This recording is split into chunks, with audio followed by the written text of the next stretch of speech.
Have you ever applied to go back to an organization you used to work at? One that you thought you left on good terms? And you're excited about it because you know the people, you know the work, you think you're a shoo-in. And then you hear nothing. Silence, crickets. And you're wondering what the heck is going on here? Well, you might have encountered a do not hire list or a blacklist, and you don't even know what that is. So, today, what I'm going to talk about is my experience with these lists as a former recruiter, as well as why they exist, how you could have ended up on one, even unintentionally, and what you can do about it.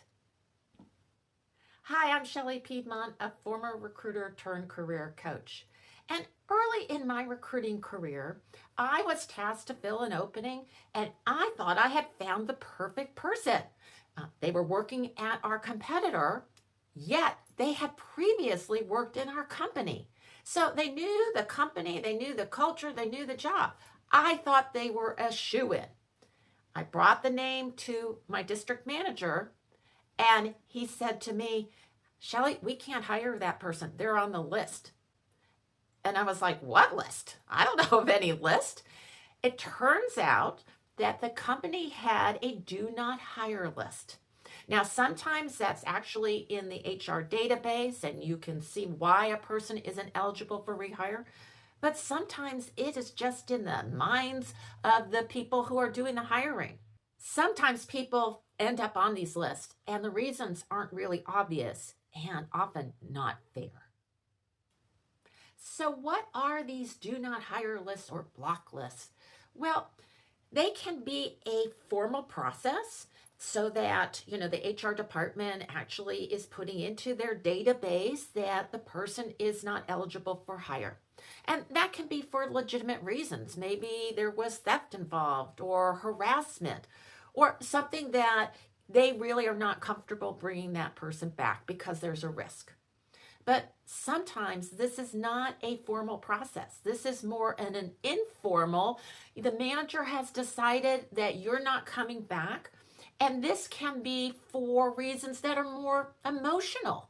Maybe they didn't like that you didn't give a full 2-week notice. Or maybe they had a disagreement with you. Or maybe they just didn't like you. So this is a list that is in the manager's head. So if you apply, the manager is going to say, no, not going to have you back. And the problem here is they've decided it, but they've never communicated that to you. So when you try to come back, it's a complete surprise when no one wants to talk with you. If you find this content helpful, I always appreciate, go ahead and like this video and subscribe to my channel. It really helps. So how can you end up on this list? Well, here are some reasons that I know people have ended up on this list. The first is, that you had some kind of conflict when you work there. Now, maybe that was with a teammate and you were just decided to have too much drama. Or maybe you kept on coming into a manager's office and arguing with them and they're like, I'm never going to deal with that again. That could be one. It could be you went to your competition. You got an offer with another company that competes directly with your organization, and that pissed off the people at your organization, and they're like, nope, not coming back here. It could also be you were part of a layoff. Now, that doesn't on its face make any sense. They decided to let you go, but oftentimes people feel if you're on that list, you're tainted, and they don't want you back. And another reason just could be retaliation, or bias. Maybe you were an older worker, or you had a long commute, or you had to call out many times because you had a sick child. People can make up all sorts of reasons why they don't want to rehire you. There also could be reasons why you get on this list, even if you have never worked with the organization. As an example, if you apply to like 10, 20 jobs, a recruiter sees that and they feel you're totally unfocused, then they may not want to even look at you in the future. Another reason could be, yes, you've made it to interview rounds, but you just really haven't impressed. And so a recruiter has decided, well, if they haven't made it with this many times, then I'm just really not interested in ever talking to them again. So you can be on this informal list through things that happen during your employment or just for you applying. But the thing is, you don't know that you're on this list. So, how can you tell if you're on one of these lists? Well, you have to look at the signs, and here are three that might indicate you're on this list. One is if you are really well qualified, you've done this job before, and you've worked there, you know the people, but you don't hear anything when you apply. That could be a sign. Another one is if a recruiter reaches out to you and seems really interested in you, and then you do not hear anything back. That may be a sign that that internal recruiter has gotten the word that you're not hireable. Another one could be you've talked to the hiring manager. You might even know them, and they seemed excited, but they call back and say that HR is not allowing you to be rehired. So those could be signs.